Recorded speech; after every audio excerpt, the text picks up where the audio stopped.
ஒரு கப் சாதம் இருந்தா போதும் 10 நிமிஷத்திலே நல்ல சுவையான மொறு ஈவினிங் ஸ்நாக்ஸ் செய்து சாப்பிடலாம். அந்த அளவுக்கு நல்ல டேஸ்டியா இருக்கும். இதை இப்ப நம்ம எப்படி செய்யறதுன்னு பார்க்கலாம். வெல்கம் டு டுடே சமையல். அதற்கு முதல்ல ஒரு மிக்சிங் பவுல் ஒன்று எடுத்துங்க.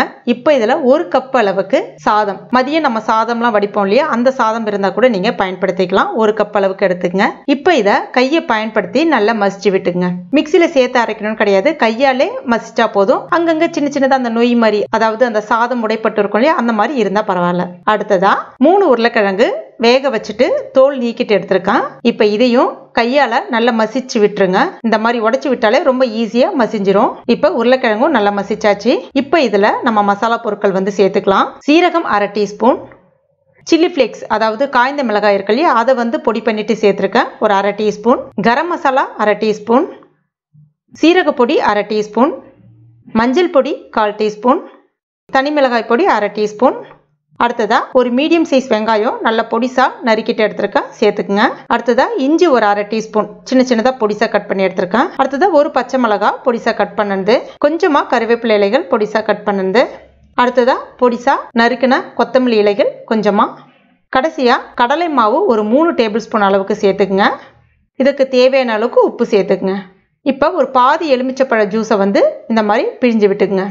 இப்போ இதை ஒன்னோட ஒன்று கையை பயன்படுத்தி நல்லா கலந்து விட்டுக்குங்க. தண்ணிலாம் எதுவும் சேர்க்காதீங்க. அந்த சாதம் உருளைக்கிழங்குல இருக்கக்கூடிய அந்த ஈரத்தன்மையே போதும். அப்புறம் வெங்காயம் சேர்த்துருக்கோம். மூணுமே நல்லா வந்து உங்களுக்கு நல்லா ஒன்னோட ஒன்று கலந்து வரதுக்கு உதவியா இருக்கும். இப்போ இதை நம்ம நல்லா பிசைஞ்சாச்சு. இப்போ பாருங்க இந்த பதத்துக்கு இருக்கும். இப்போ நான் ஒரு ஸ்கொயர் ஷேப் பிளேட் ஒன்று எடுத்திருக்கேன். இதுல வந்து எண்ணெயை வந்து லைட்டா வந்து தடவி விட்டுக்கிறேன். வீட்டில் வந்து சில்வர் பிளேட் இருந்தாலும் ரவுண்ட் ஷேப்ல இருந்தாலும் நீங்க பயன்படுத்திக்கலாம். இப்போ நம்ம ஏற்கனவே அந்த பிசைஞ்சு வச்சிருக்க அந்த மாவு வந்து இதுல வந்து ஃபில் பண்ணிக்கலாம். ஃபுல்லா எல்லா பக்கமும் நல்லா ஈவனா வர்ற மாதிரி அழுத்தி விட்டுக்குங்க. இப்ப பாருங்க இந்த மாதிரி. அடுத்ததா இன்னொரு பிளேட் ஒன்று எடுத்துங்க.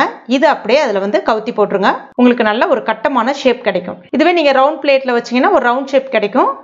டம்ளர் அந்த மாதிரி வச்சு கூட நீங்க கட் பண்ணி ரவுண்ட் ஷேப்க்கு கொண்டு வந்துக்கலாம். நான் இன்னைக்கு கட்டங்கட்டமா செய்ய போறேன்றதுனால, அதாவது ஸ்கொயர் ஷேப்ல செய்ய போறேன்றதுனால இப்போ கத்தியை பயன்படுத்தி இதை வந்து 3ஆ கட் பண்ணிக்கிறேன். அடுத்ததா இந்த பக்கம் ஒரு 3ஆ கட் பண்ணிக்கிறேன். இப்போ கட் பண்ணியாச்சு. இதுல இருந்து ஒரு பீஸ் மட்டும் எடுத்து காமிக்கிறேன் பாருங்க. இந்த மாதிரி இந்த சைஸ்ல இருக்கணும். ரொம்ப திக்காவும் இருந்துடக்கூடாது, அதே சமயத்துல ரொம்பவும் மெலிசா இருந்துடக்கூடாது. இப்போ இந்த மாதிரி இருக்கணும். நம்ம கட்லெட்லாம் செய்வோம் இல்லையா, அந்த மாதிரி. இப்போ இதை எடுத்து நம்ம எல்லாத்தையும் வேற ஒரு பிளேட்டுக்கு மாத்திடலாம். அடுத்ததா எண்ணெய் வந்து மிதமான சூட்ல இருக்கு. எண்ணெய் வந்து ரொம்ப சூடா இருக்கக்கூடாது. ஸ்டவ் வந்து அதே மாதிரி ஹை ஃபிளேம்ல வைக்காதீங்க, மீடியம் ஃபிளேம்ல வச்சுக்கோங்க. இப்போ இதை நம்ம ஒன்னா இதுல வந்து சேர்த்தலாம். எண்ணெய் வந்து ரொம்ப நிறையவும் சேர்த்துறாதீங்க, அதுக்காக குறைவாகவும் சேர்த்துறாதீங்க. நம்ம கட்லெட்லாம் பொரிப்போம் இல்லையா, அந்த மாதிரி அந்த அளவுக்கு எண்ணெய் இருந்தா போதும். இது வந்து எண்ணெய்லாம் ஜாஸ்தியா குடிக்காது, பயப்பட வேண்டாம். இப்ப கொஞ்ச நேரம் கழிச்சு இதை நம்ம திருப்பி போட்டுடலாம். ஒரு பக்கம் நல்லா சிவந்து வந்திருக்கு. இப்ப பாருங்க எல்லா பக்கமே நல்லா சிவந்துடுச்சு.